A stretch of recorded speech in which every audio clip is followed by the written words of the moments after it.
Bom, pessoal, então vamos aqui. Vou criar um projeto do zero, né? Seleciono aqui o DSP379. No caso, vou usar o Launchpad, o XDS100V2. Aí vou dar o nome aqui para ele, né? Book. Então, eu vou criar um projeto aqui sem nada. Criei. Então tá aqui, ó. Eu vou apagar esse arquivo. Então tá aqui meu projeto sem nada. Eu vou ter que linkar aqui as bibliotecas. Vocês podem baixar essas bibliotecas aqui, ó.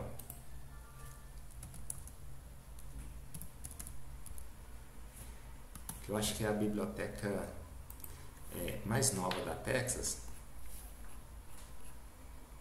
C2000ware.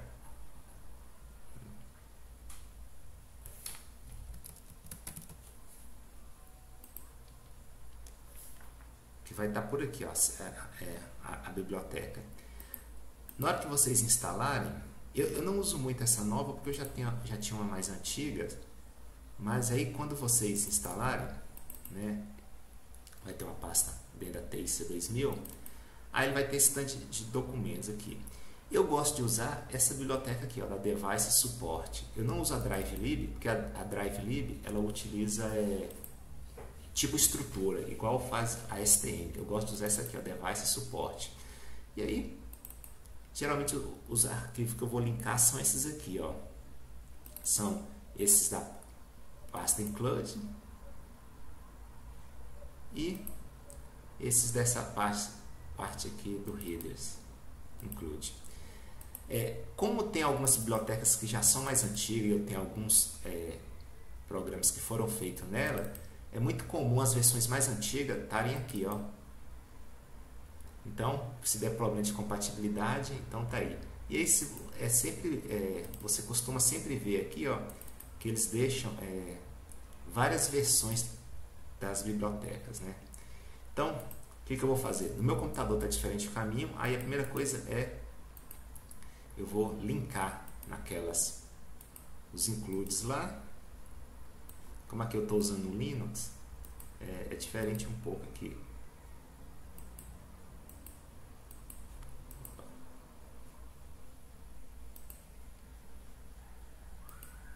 Eu venho aqui, aí eu vou navegar.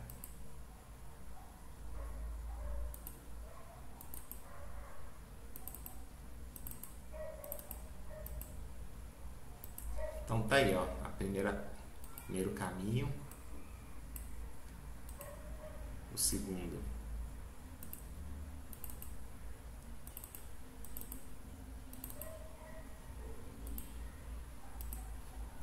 tá aqui. Isso aqui não é essencial, mas eu gosto de fazer também. E aí tem uma terceira biblioteca que é a do CLA.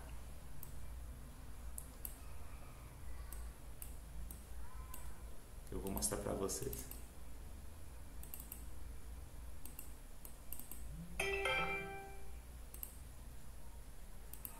Que é essa biblioteca aqui, ó, do CLA. Para quem quiser utilizar o CLA, né, para otimizar, então tá lá.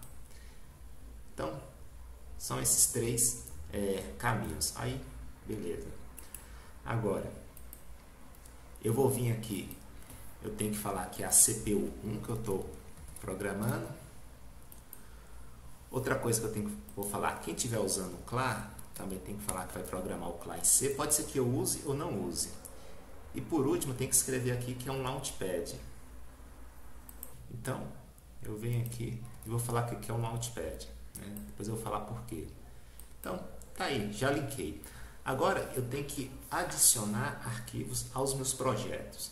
Os arquivos que eu vou adicionar são os da biblioteca. Quem são esses arquivos? Nós vamos adicionar esses arquivos aqui, ó.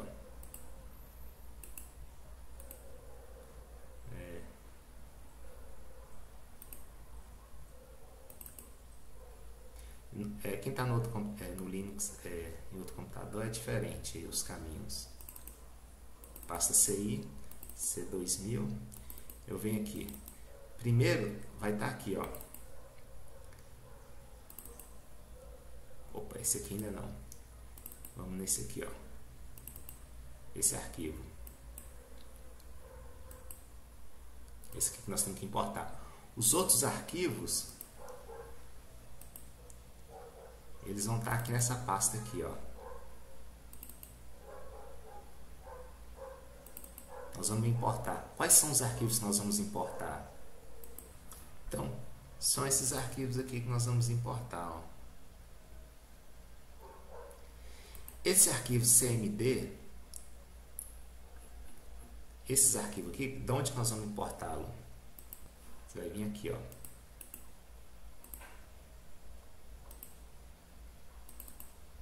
Você vai pegar esse arquivo, que é o da CPU1, porque ele já está aqui, né? E você vai importar esse outro arquivo aqui. Você vem aqui na pasta CMD. Vou pegar o que tem um CLA. Esse aqui, ó. Então tá aí. O nosso arquivo main não tem nada. Então, o que tem desse arquivo? O que é esse arquivo aqui? Eu quero discutir isso aqui. O que é esse arquivo que nós estamos vendo aqui? O que acontece? O microcontrolador, diferente da STM e outros, eu acho que talvez eles pode ser, tem essa opção, mas da família C2000, você pode gravar seu código na memória RAM ou flash. Se você grava na flash, o seu programa fica lá. Você desliga o DSP, liga, ele vai estar lá. Se você grava na RAM, na hora que você parar, desligar o DSP e ligar de novo, seu programa já não está lá mais. Por que eu gravaria meu programa na RAM? Primeiro, tem que ter um tamanho suficiente para gravar lá. Se for um programa muito longo, provavelmente você não vai conseguir. Porque na RAM você tem variáveis e você tem um código. Quando eu usar RAM, eu evito de consumir a flash, porque a flash ela tem limite de gravação. Tudo bem que é lá 100 milhões ou 100 mil, mas na hora que você grava na flash, demora a gravar e etc. Às vezes você quer fazer só um programinha curto ali para testar, então na maioria das vezes a gente usa memória RAM ou flash. Eu praticamente uso RAM, poucas das vezes usei a flash. E aí se você quiser usar seu código na RAM, tá aqui. Se não, você tem que vir aqui e adicionar um arquivo da memória flash, que é esses que vão estar aqui. Então, a ideia desse arquivo é você falar que você vai usar memória RAM ou flash. Beleza. Quando você cria seu programa, ele tem várias seções. Esse aqui é um workshop da Texas, mas o que eu quero mostrar nele? Quando você cria seu código, as variáveis global, ela grava nessa seção aqui, ó. Valores constantes, ele grava nessa seção. Variáveis locais, nessa seção. E aqui, o seu código em si, que está somando x mais y, ele fica nessa seção .text.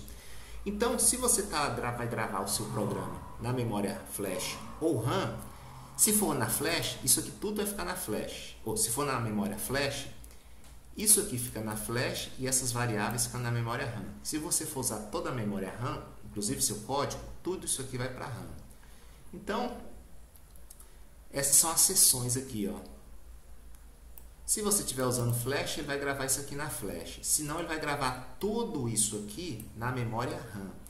Então, esse arquivo, nada mais, nada menos do que faz, é o que? Nomear essas seções aqui, ó, para esses segmentos de memória que estão aqui, ó. Aqui é a memória de programa, Program Memory, e aqui é a Data Memory, memória de dados. Quem são essas seções aqui? Aí a gente tem que abrir o datasheet. Aí se você abrir o datasheet, que está aqui, e lá na seção 9, memória, olha aqueles blocos aqui, ó, tá vendo? Então aqui, você tem memória, aqui é a memória RAM. Então você tem aqui essas seções, aqui te fala se o CLA pode ter acesso ou não. Aqui esse segmento de memória é só a CPU1 que tem acesso, mas você pode dar acesso para a CPU 2. Então, basicamente, são esses segmentos que estão aqui, ó. E aí ele dá um nome, e aqui você vai designar aqueles trechos do seu programa, o que é código, o que é variáveis, para esses segmentos. Pode ser que seu segmento, a sua memória, ela está tão ocupada que ela não vai caber aqui dentro. Aí você tem que remapear, passar para outro segmento. Então essa aqui é a ideia. E aqui, né, aqui já é a memória flash, né? E em algum lugar ele te fala quem vai ter acesso ou não. Então basicamente esse arquivo que eu precisava falar é para isso que ele serve. Então muitas das vezes, por exemplo aqui, ó, o meu código ficou muito grande, então ele não vai caber nesses 3 segmentos de memória, RAM DS0, D1, LS4, que são esses aqui, ó. Então, aqui é o tamanho dele. Se ele não tiver, eu vou jogando. Como eu estou gravando na memória RAM, eu posso tirar isso aqui e jogar para cá. Então, essa aqui é a ideia. Então, tá aí então o nosso arquivo inicial. Agora eu vou pegar o template do que a gente já vem escrevendo. Bom, pessoal, então aí são esses arquivos. Aí aqui agora esse arquivo e esse foram os arquivos que eu utilizo para configurar os periféricos. E esses 2 arquivos aqui é que vão estar o compensador PI. Bom, então como que fica o nosso código? Aqui eu vou incluir a diretiva desse arquivo que configura os periféricos, e aqui é onde que está o nosso compensador PI, né?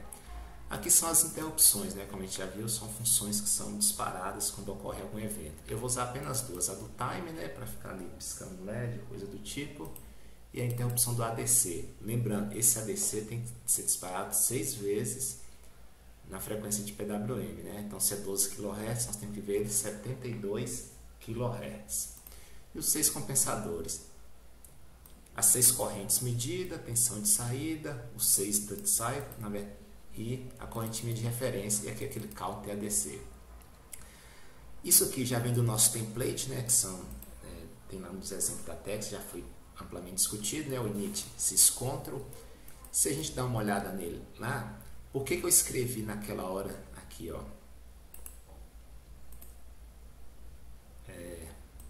Por que eu escrevi isto aqui? Por causa dessa linha. O que acontece? Se você estiver utilizando esse kit aqui, que é o que eu uso,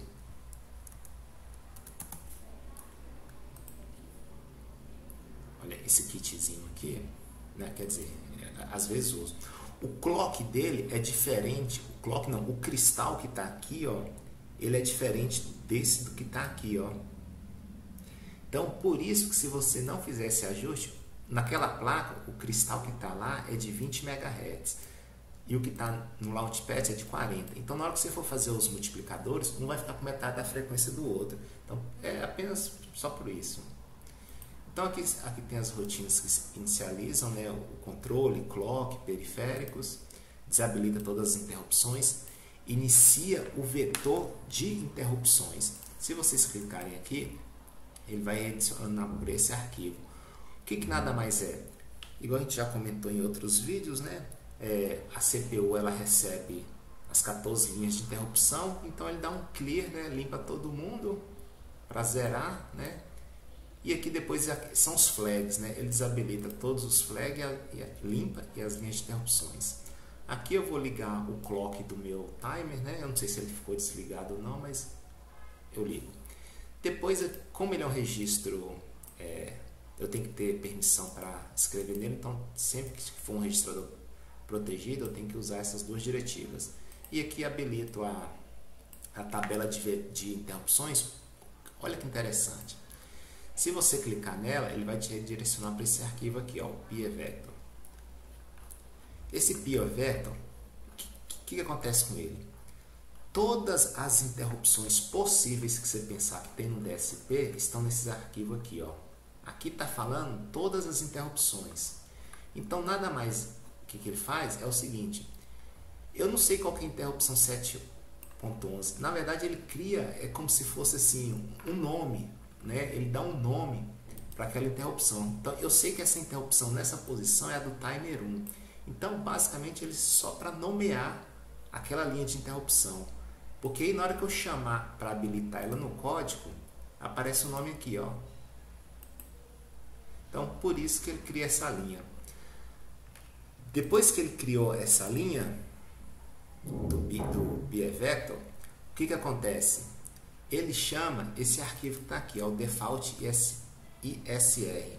O que acontece? Toda vez que ocorre uma interrupção, uma função tem que ser chamada. Só que a gente nem sempre usa todas as interrupções. Aí o que o DSP tem, a Texas tem? Na biblioteca dela, ele criou uma função default para cada tipo de interrupção. Então tá tudo nesse arquivo aqui, ó. Então nada mais é o que o arquivo dá um nome aqui naquelas posições e chama todas essas interrupções padronizadas aqui. Eu sou obrigado a utilizar essas funções aqui, padrão, por default? Não. Aí o que eu faço no meu código? Como eu vou usar só a interrupção do timer, o ADC, eu vou criar as minhas interrupções com os nomes que eu quiser, só que aí eu tenho que vir nessas duas linhas aqui, ó, e redirecionar para essas duas funções. Se eu não fizer isso, ele vai entrar aqui, ó, na função default. Então é só isso, não tem mistério nenhum. E aí, onde que estão ela? Ela está aqui no meu código, aqui, ó. Daqui a pouco eu chego nela. Então é só isso que faz. Aqui é para habilitar, olha, você configurou a interrupção, você quer usar, agora você tem que informar para a sua CPU, olha, vou usar a interrupção do time do ADC1, então tem que habilitar a linha deles, não é? Aqui tem no datasheet onde que está lá o registrador, e aqui habilita a linha global. Configuro o timer da CPU para 250 milissegundos, né? Não faz parte do código, só para ficar piscando. E aqui são as 4 funções que eu criei. Então vamos lá na função setup GPIO. Lembrando que eu vou usar 6 PWM, só que o que acontece, gente? Isso aqui é o que tem no laboratório, então são 2 pontes trifásicas. Esse GBT aqui inferior eu não vou utilizar, ele vai ficar sempre no 0, eu só vou utilizar os IGBT superiores. Então aqui vai ser o PWM 1A, 2A, 3A, 4A, 5A e 6A. Os bottom, os inferiores, eu não vou usar. E aí o que eu fiz? Habilitei aqui o LED, né? Porque ele vai ser os LED da placa, que são pinos de GPIO como saída. E aqui eu configurei apenas o pino como PWM 1A, 2A, 3A, 4A, 5A, 6A. Só. Opa, aqui eu acabei repetindo, né? Então só isso, ó. Então eu estou usando o pino, o GPIO, o 0, 2, 4, 6, 8 e 10 como PWM 1A, 2A, 3A, 4A, 5A. Se você estiver usando essa Launchpad, ela não tem todos os PWMs. Nesse kit aqui ele tem. Nesse aqui ele não tem. Então aí você tem que, né, provavelmente você não vai fazer com 6, mas fica essa dica. Aqui eu configurei o pino GPIO1 apenas como uma saída digital para eu fazer o debug, para eu verificar se ele está entrando na interrupção certo e saindo. Só isso. Depois que eu configurei os pinos, agora eu vou configurar o PWM. Lembra que eu tenho que usar 6 PWM. Aqui que vem a sacada de como que eu vou fazer para o DSP. O que acontece? Cada portadora dessa tá a 12 kHz, defasada em 60 graus. Só que eu tenho que amostrar, então 12 kHz, eu tenho que amostrar a 72 kHz. Quando eu uso a amostragem inferior e superior, eu consigo 24. Então eu não vou mostrar como que a gente vai amostrar a 76. É aqui que está a mágica do código, né? O segredo está aqui. Eu vou criar 6 PWMs, cada um para uma chave. PWM 1, 2, 3, 4, 5, 6. E vou criar um 7º PWM só para apenas para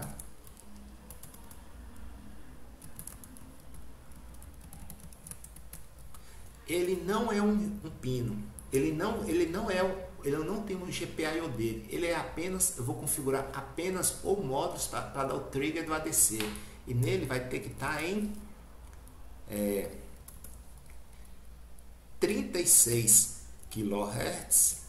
Só que como eu amostro a 2 vezes, aí eu vou ter os meus 72 kHz de amostragem. Os outros vão estar em 12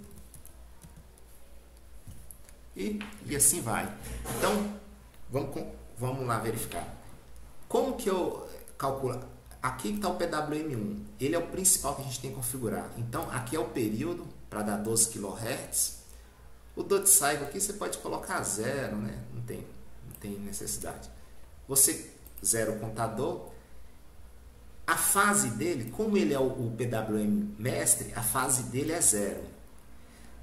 Como todos os outros PWMs vão estar relacionados a ele, vão estar defasados a ele, então como ele vai ser o master, então a fase dele é 0 e ele vai gerar um pulso toda vez que a base dele chegar no topo, e no 0 ele dá um pulso de sincronismo. Como ele é o master, então ele não vai ter a defasagem, ele é desabilitado. Aqui o restante a gente já viu, né? Configura o contador como up-down, que é fazer a triangular, o clock, e aqui é o comportamento do cycle. Então, está aqui a configuração do PWM1. No PWM2, o que acontece? Ele vai ter a mesma frequência do PWM1. Então, ele tem que ter o mesmo PRD do PWM1, 12 kHz. O que vai alterar é a defasagem. O contador dele é 0 e olha que interessante. Esse registrador aqui é onde eu configuro a defasagem. Como eu quero que ele seja 60 graus, eu vou abrir aqui. Isso aqui que eu tenho que discutir um pouco aqui. Ó. Vamos ver se eu vou conseguir copiar lá para a gente...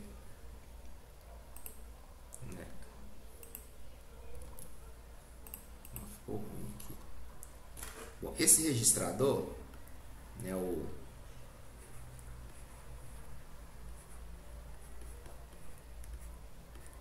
ele que é o registrador de defasagem. A máxima defasagem é 180 graus. Eu não consigo defasar 240 a 360. A máxima é 180. Para eu conseguir a máxima defasagem 180, ela ocorre quando o TB é igual ao RD. Então, se esse registrador for igual ao TB/RD, eu vou estar defasando em 180 graus. Como eu quero defasagem de 60 graus, então vai ser o TB/RD dividido por 3, porque isso é o mesmo que 180 dividido por 3. Então dá os 60 graus. Como ele vai ser o módulo slave, então o sincronismo, a entrada aqui do pulso de sincronismo vai ser o sync-in. Vou habilitar a defasagem e aqui é onde que eu configuro se a defasagem dele vai ser adiantada ou atrasada em relação ao master. O que isso quer dizer? Você tem o PWM master aqui.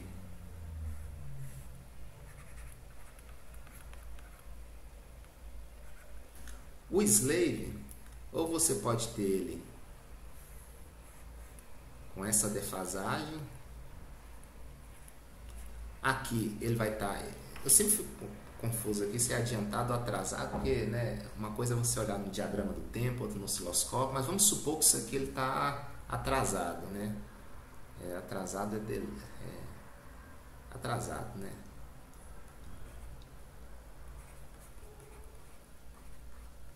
A outra opção é de você ter ele aqui, ó.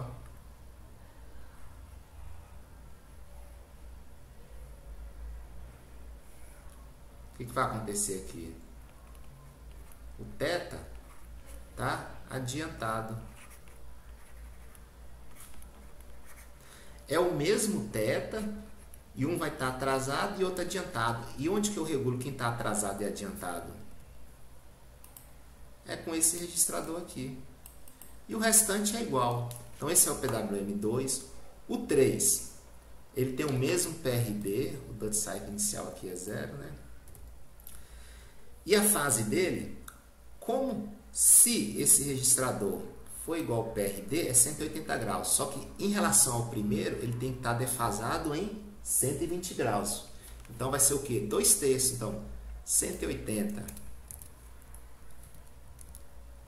vezes 2 dividido por 3 vai dar os 120 graus.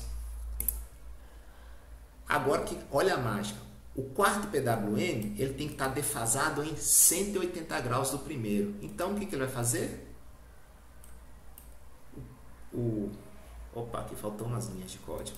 Então o 4 ele vai ser igual ao PRD, que sua defasagem vai ser em 180 graus. Então o que vai ser os 180 graus?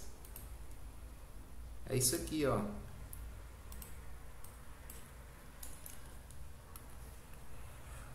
Um vai estar aqui e o outro vai estar aqui. Simples assim. O PWM5 ele tem que estar defasado em 240 graus.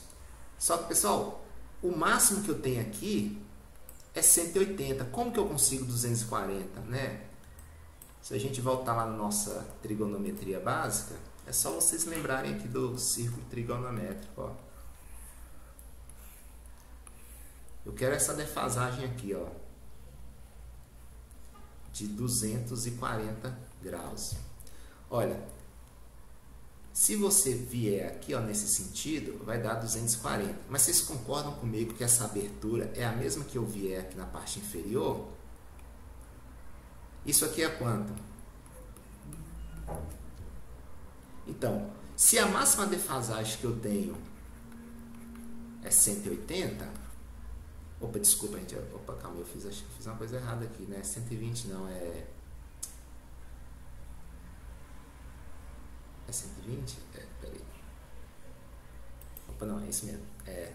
180 mais 60 vai dar 240. Então, o que eu vou fazer? Eu vou fazer uma defasagem de 120 e vou inverter o sentido dele. E qual que é o bit que nós vamos inverter? O phase D. Então, tá aqui, ó. Eu vou dar uma defasagem de 120 graus, porém agora eu mudo a direção dessa defasagem. Olha que bacana. E o PWM6? O PWM6 eu tenho que defasar ele em 300 graus. Então ele seria esse aqui, ó.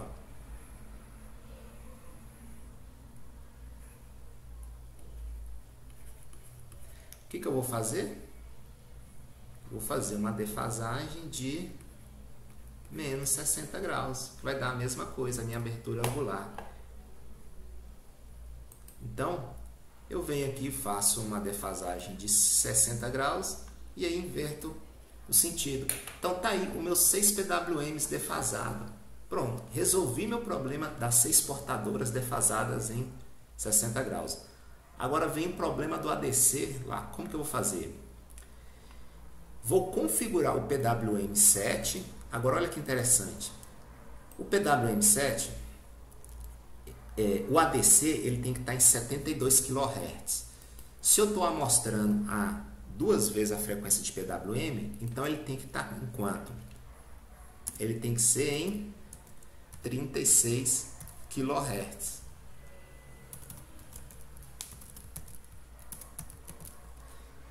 Então o que eu vou fazer? Eu vou pegar o PWM, ele tem que ter 3 vezes a frequência de PWM, o que vai disparar o ADC. Então eu vou diminuir o PRD em 3 vezes. Aqui que tem um segredo que ninguém contou para vocês. Quem que é o PRD? É onde começa, que é o problema que ninguém fala. Esse que é o PRD. Como que é feita essa conta? Isso aqui é o mais importante de tudo que vocês têm que prestar atenção. Quem que é o PRD? O PRD ele faz a seguinte conta. É o clock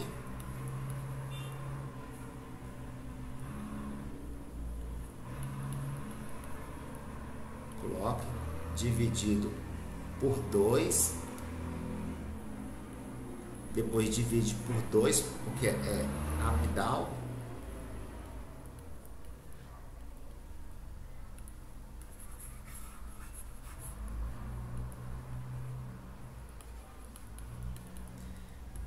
vezes a frequência que você quer do seu PWM. Então, aqui que mora o perigo, que tem que ter cuidado. Então, vamos fazer uma conta aqui. 200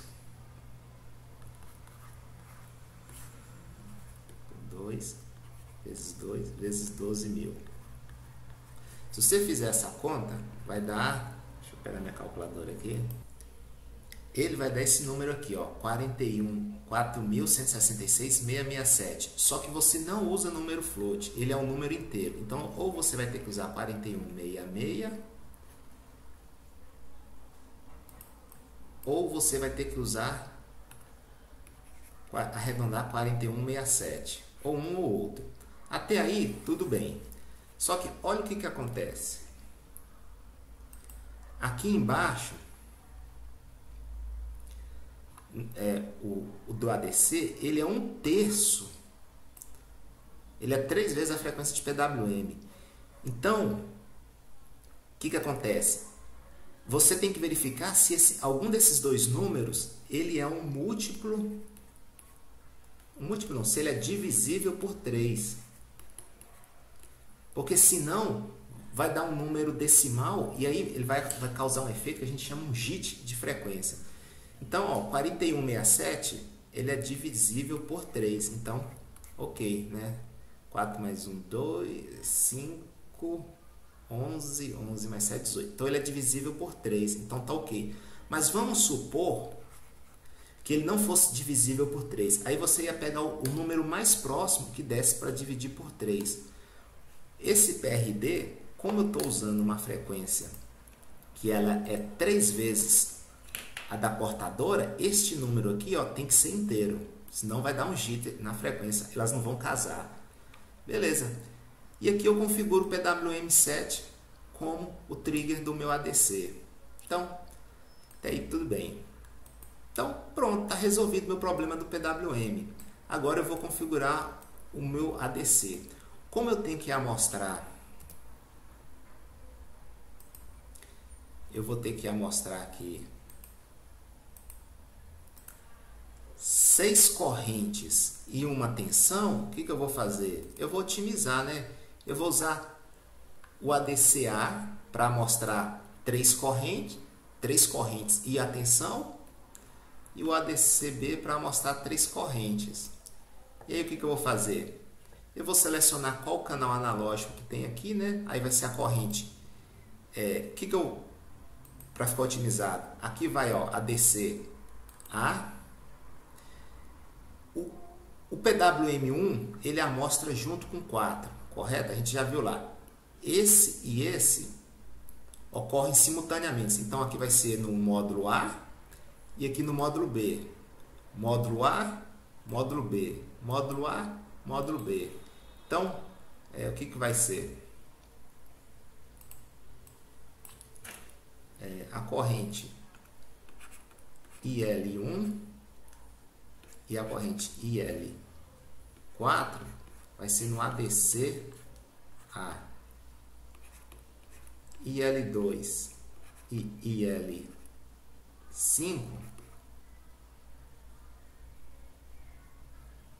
Não, peraí, pessoal, desculpa aí que eu me confundi aqui, calma aí.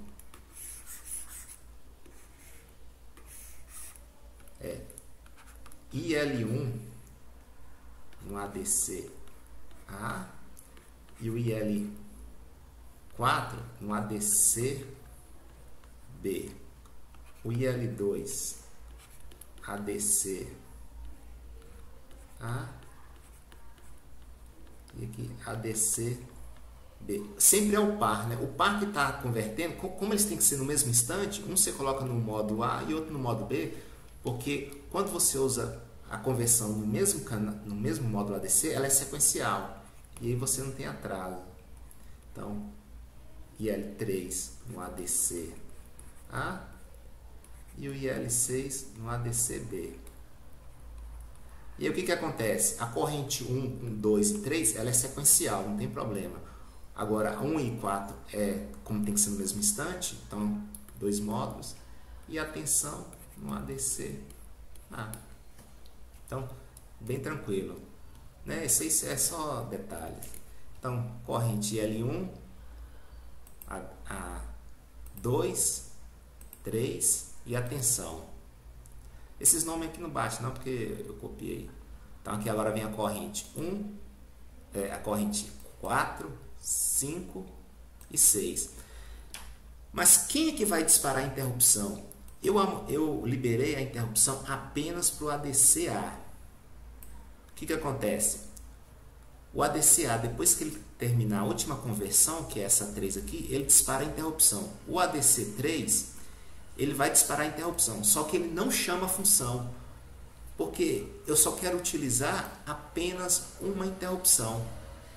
Como como o ADCA tem 4 amostras, então quando eu entrar nessa interrupção, o módulo B já fez as suas 3 amostras. E aqui está, ó, as correntes, né? Correntes. Eu acho que aqui eu errei. Aqui é a corrente A. Aqui, na verdade, tem que ser assim, ó.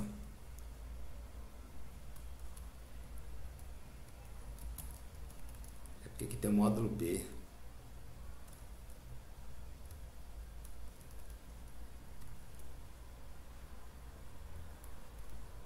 Aí agora ficou certo. E aqui o count e ADC que eu falei naquele momento. Ó, na hora que o count e ADC for igual a 0, ele vai fazer a corrente 1 e 4 e atualiza o PWM lá do 1 e 3. Né? O 4 é porque o array começa do 0. Corrente, opa, desculpa, gente, aqui é a corrente 1, PWM 1 e 4. Depois vem o PWM 2 e 5. E depois o PWM 3 e 6. Então tá aí. Então bem simples, igual tá na simulação. E aqui eu coloquei um GPIO para a gente ver o momento que ele entra e o momento que ele sai da interrupção. E aqui é para zerar as interrupções. Então o código é bem simples, é só isso. Detalhe, né? O que nós temos que verificar? O nosso ADC, ele está em... Como ele está mostrando 2 vezes, ele está em 72 kHz. Você tem que garantir que o tempo de cálculo ele é menor que 1. Senão, seu código não executa. Por isso que é bom a gente usar um DSP. Aí às vezes você pode perguntar assim, mas... pensa só, para a gente fazer essa defasagem aqui das 6 portadoras, casar um ADC 6 vezes, não é qualquer microcontrolador que consegue fazer isso. Por isso que é a diferença da gente usar um DSP parrudo ou não, porque ele já tem módulos específicos para esse tipo de tarefa. Então, eu vou compilar e vou descarregar. Aí a gente vai ver no osciloscópio, então, funcionando lá. Deixa eu ver o que foi o erro.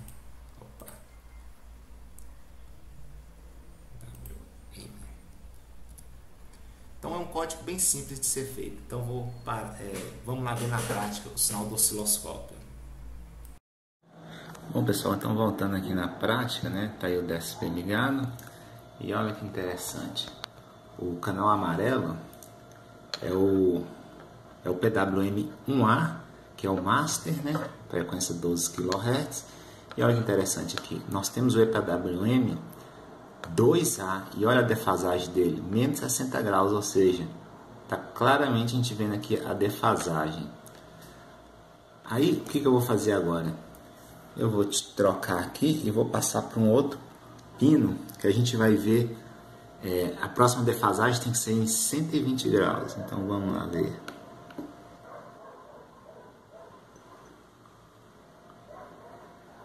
Olha lá. Então, a gente já vê aqui a defasagem em 120 graus. Então, olha lá o sentido, menos 120. Agora, eu vou passar para o próximo PWM, que seria o que teria que ser defasado ao... na verdade, vão ser as mesmas defasagens, né? É o 0, né? 60, 120, 180 é o inverso, então não vou mostrar. Aí menos 60, então vamos trocar aqui, vamos ver o sentido do próximo. Deixa eu mudar o pino.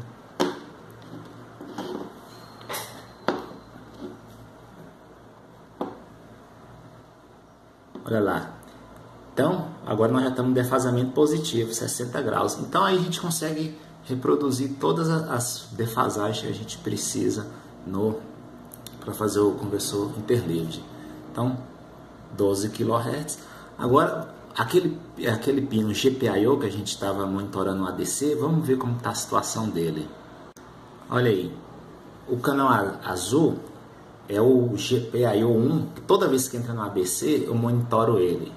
Olha que interessante aqui. Então, desse ponto até este ponto aqui, nós temos um período de PWM. Vamos ver quantas vezes ele entrou. Ó, esse intervalo de tempo é o que ele gastou para executar aquela rotina de cálculo. Então, nós temos, ele entrou 1, 2, 3, 4, 5, 6. Ou seja, num período de PWM, nós entramos 6 vezes, o que vai nos dar lá os 72 kHz. E agora vamos ver quanto tempo que ele está gastando para executar o cálculo. Porque isso é importante debugar, porque senão a gente não tem condição de ver se ele está sendo, a nossa rotina, né, não está extrapolando o limite. Então vamos lá ver.